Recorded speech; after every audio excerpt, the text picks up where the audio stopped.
a look at one of these sanatoria, or tuberculosis hospitals as they are called today?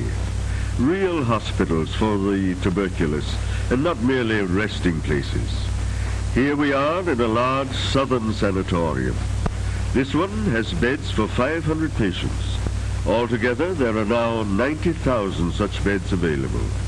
Rest and more rest. In the state of Kentucky, on a high hill in the city of Louisville, stands a massive building resembling Gothic castles. Behind its walls lies the story of one of the most challenging periods in the history of American medicine.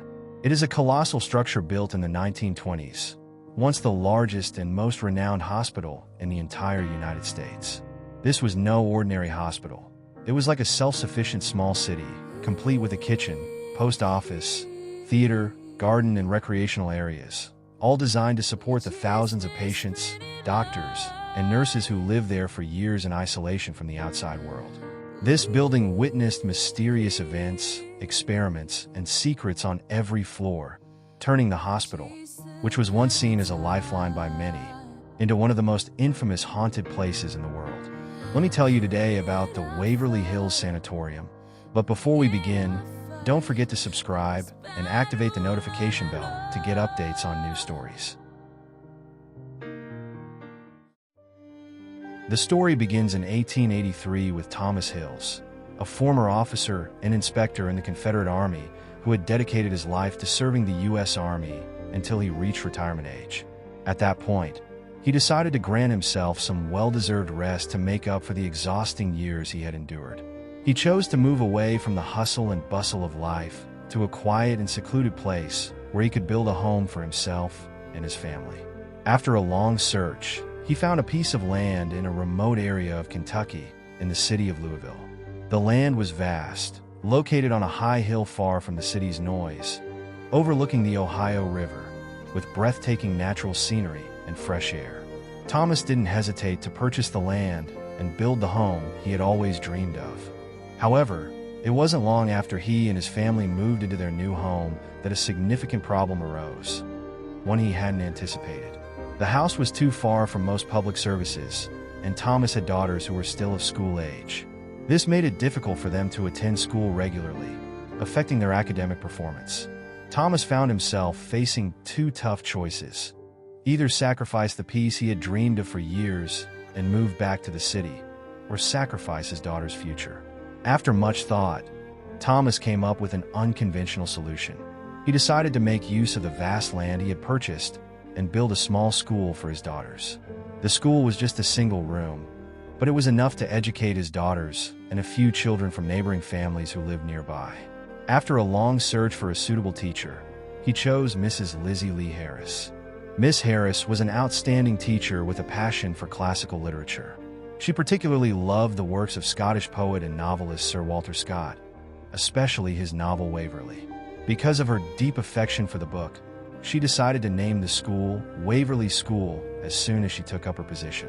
When Lizzie told Thomas about the name of the school, he liked it so much that he decided to name the entire property he had purchased Waverly Hill. This name would go on to define the area for many years to come. The school built on Thomas's land was simple, but it marked an important milestone in the region's history. It was the first building in the area dedicated to public service. What was once a deserted hill soon became a place frequented by children and their parents from neighboring areas. Gradually, the place gained recognition among the community. As the years passed, Thomas's daughters grew up, completed their education, and graduated from the school. Although the primary purpose of establishing the school had been fulfilled, it remained open to educate other children in the region. By the beginning of the 20th century, life in America, and specifically in Louisville, began to change dramatically. Tuberculosis, known at the time as the White Plague, spread frighteningly among the population. Tragically, the disease often went unnoticed in its early stages, meaning the infected had a high chance of unknowingly transmitting it to others. This was the fate of Louisville, a city once renowned for its beauty and tranquility, which became one of the hardest-hit areas by tuberculosis in the United States. At one point, 1 in 5 residents of the city was infected. During that period, medicine had yet to discover an effective treatment for tuberculosis. Those infected faced either death or a life of suffering. Doctors in Louisville understood the gravity of the situation. Tuberculosis was historically known to be highly contagious, and they recognized the urgent need to isolate patients to prevent the disease from spiraling out of control. However, the lack of specialized hospitals for tuberculosis in the entire region posed a significant challenge. It was not feasible to admit tuberculosis patients to regular hospitals, as the airborne nature of the disease posed a serious threat to other immunocompromised patients. As a result, the only option was to treat patients in their homes. However, this naturally led to an increase in germs and faster transmission of the disease. In 1907, the Louisville Hospital Board realized the need to take action.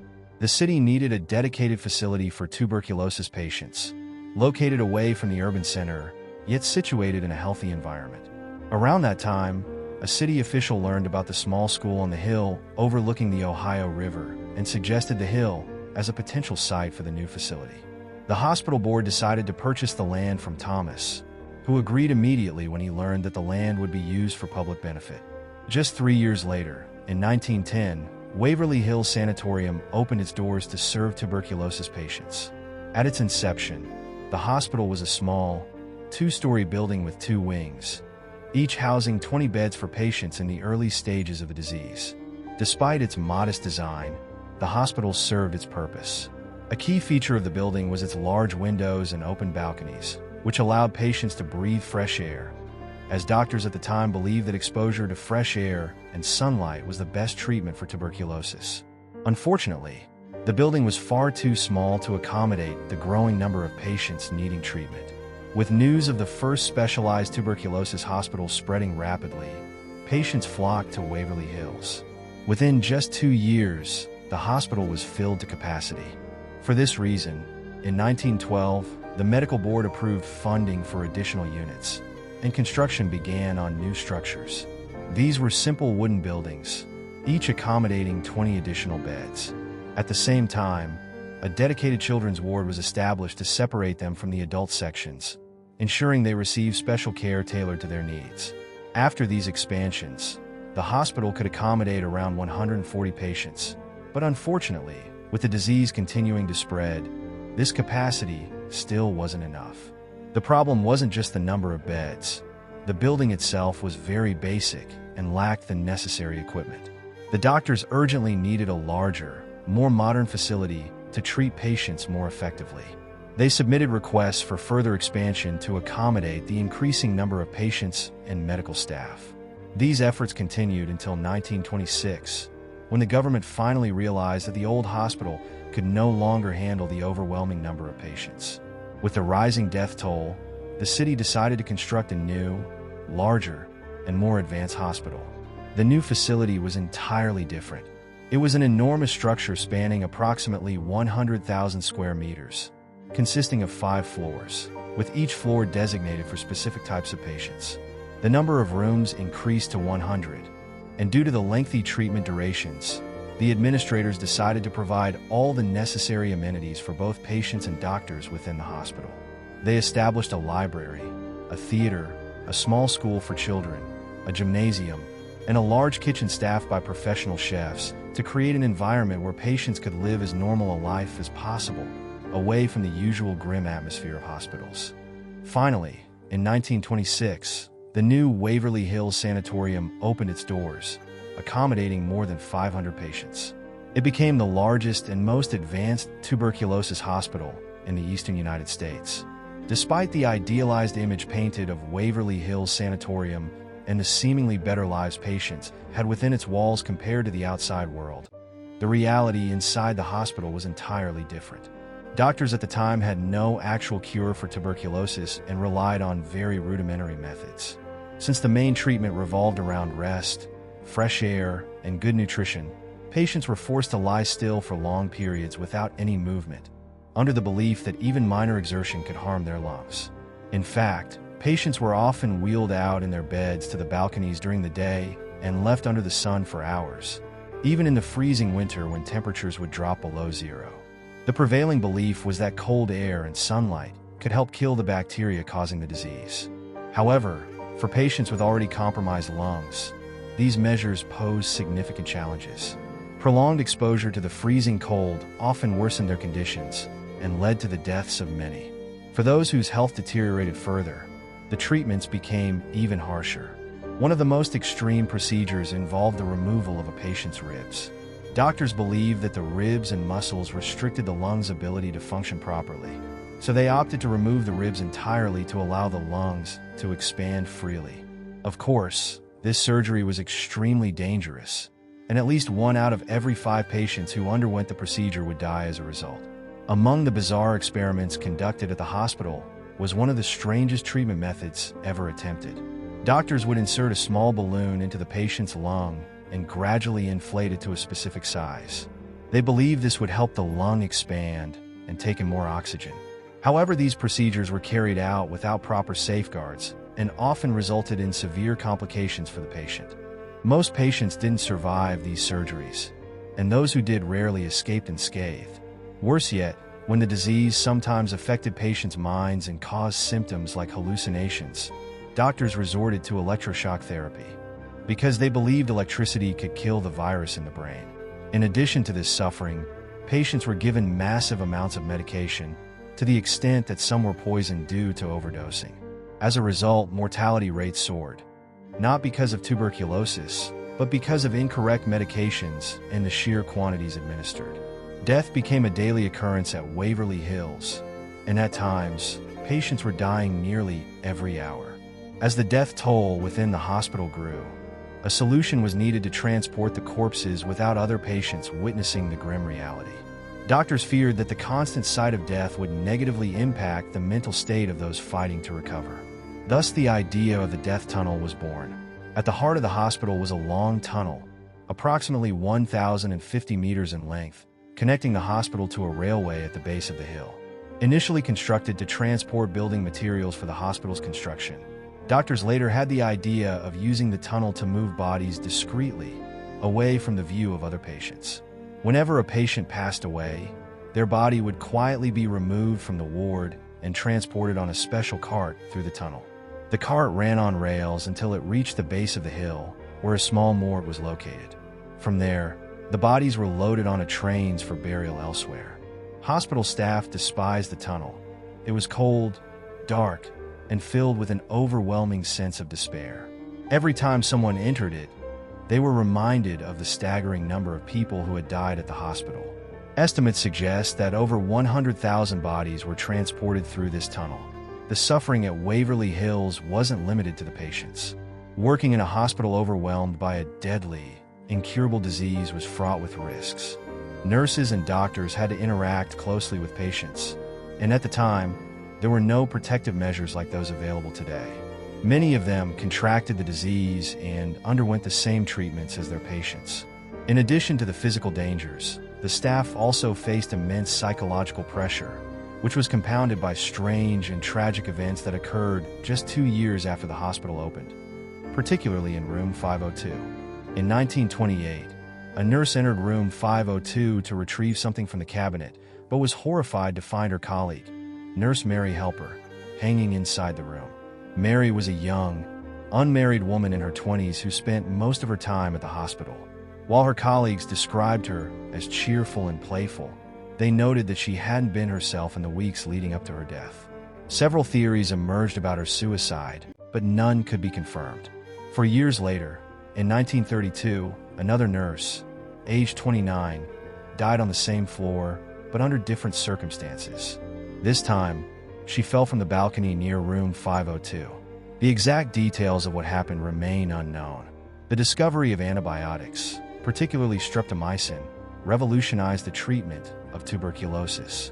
The disease, once considered a death sentence, became easily treatable. As a result, the number of patients dwindled over time. Gradually, Waverly Hills Sanatorium, which had once been filled to capacity, became nearly empty. In June 1961, the hospital closed its doors as a tuberculosis facility, marking the end of 51 years of pain and suffering. Though the hospital closed, the building reopened in October 1962 as a nursing home for the elderly under the name Woodhaven Hospital. Unfortunately, no one had anything good to say about the place. It was understaffed, with too few nurses and aides to care for the patients.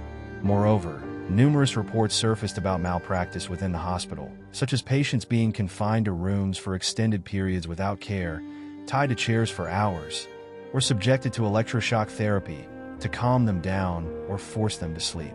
In addition to neglect in cleanliness, food, and medication, these issues led to the facility's permanent closure in 1982.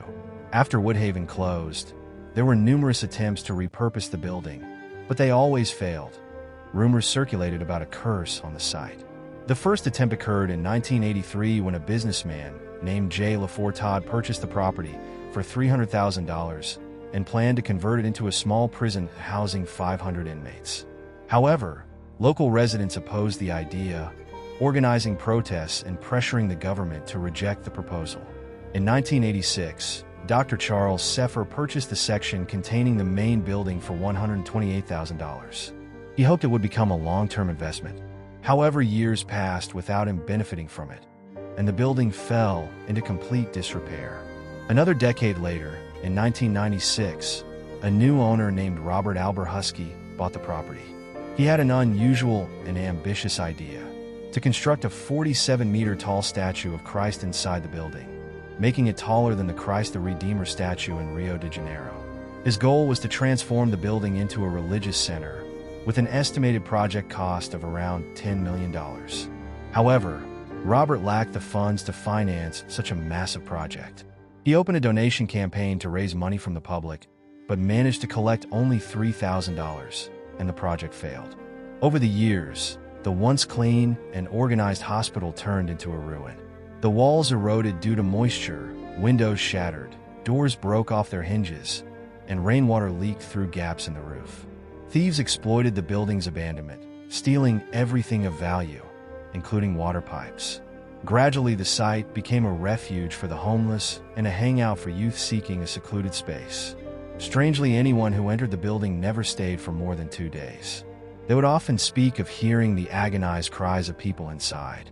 Even nearby residents claimed to hear the same noises or see lights flickering in rooms, despite the fact that the building no longer had functioning electricity.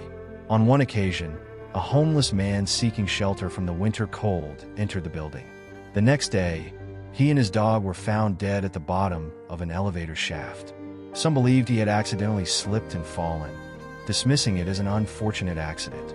Others suggested he had been pushed, and a few even reported hearing his screams. However, there was no conclusive evidence. The eerie state of the building and the unsettling events that occurred within it made the locals fearful. One resident even submitted a request to the government to demolish the structure. However, the request was denied, as the building had been designated a historical landmark. In frustration, the man dug a moat beneath the building in an attempt to destabilize it and hired workers to break windows and doors to hasten its collapse. What happened to these workers, however, left them deeply regretting their involvement. They reported hearing terrifying screams, seeing shadowy figures running through the rooms, and feeling breath on their necks wherever they went. These experiences drove them to flee the building before completing the task. The situation remained as it was, but these events marked the beginning of ghost stories that began to circulate about the building. Paranormal enthusiasts and occult groups started visiting the site frequently. Some even performed satanic rituals inside, particularly in room 502. In 2001, two individuals named Charlie and Tina purchased the building for $225,000. Their plan was to restore the building to its former glory. When Charlie and Tina bought the property, they were unaware of the eerie stories the locals told about the site. All they knew was that the building had once been a grand hospital for treating tuberculosis. They spent the first 2 years cleaning the place and brought in an air quality agency to test the building, confirming that it was clean and safe for use. Tina, excited by this, filmed the building with a video camera to document its condition. But the surprise came when she watched the video. Strange images appeared, such as lightning at the end of a hallway, a ball floating in the air, and shadows of people moving between the rooms, even though no one else was with her that day. A few days later, Fox News contacted them for an interview. During the discussion, they asked about the strange phenomena the locals were talking about. Tina replied that she had an important video regarding this subject that they should watch. After watching the video, they decided to film the building themselves. From that moment on, the Waverly Hills building became famous across the United States as a haunted place. The couple who bought the building decided to capitalize on the fame it had gained. In 2003, they began organizing tours of the building, attracting visitors from around the world. Many of the visitors confirmed that the place was indeed haunted, and the strange phenomena described by locals were happening to many of them. One of the most famous occurrences was the ghost of a child named Timmy, who is said to have died in the hospital and whose spirit remained in the building, although he himself never appeared. What visitors would see, however, was the ball he used to play with, which was often seen floating through the air before disappearing. Visitors started bringing balls as gifts and leaving them for Timmy in the building, particularly on the third floor. On the same floor, there was another ghost sighting of a girl named Mary, who wore a dress and had short hair. People would see her moving between the rooms. One visitor mentioned that he spoke to the girl, and she told him that she was bothered when anyone visited the building. As for another ghost, many visitors confirmed that they saw the ghost of a person dressed in a chef's uniform exiting the room that had once been used for food preparation in the hospital. At room 502, some people reported seeing the ghost of a woman covered in blood, running and then vanishing. It was said to be the ghost of a nurse who had died in that room. Not to mention the loud screams that could be heard coming from the death tunnel. All of these events further boosted the location's fame and turned it into a hotspot for those who believe in ghosts from around the world. And so, we've come to the end of the story. I'd love to hear your thoughts. And if you have a story you want us to share, write it in the comments. For those who want to hear this story on Spotify or dive deeper into the details, you can get the full ebook, which contains additional events and exclusive insights not covered in this video. You'll find all the links in the description below. Don't forget to subscribe, like, comment, and share the video with anyone you think will enjoy it. See you next time with a story even more thrilling than this one.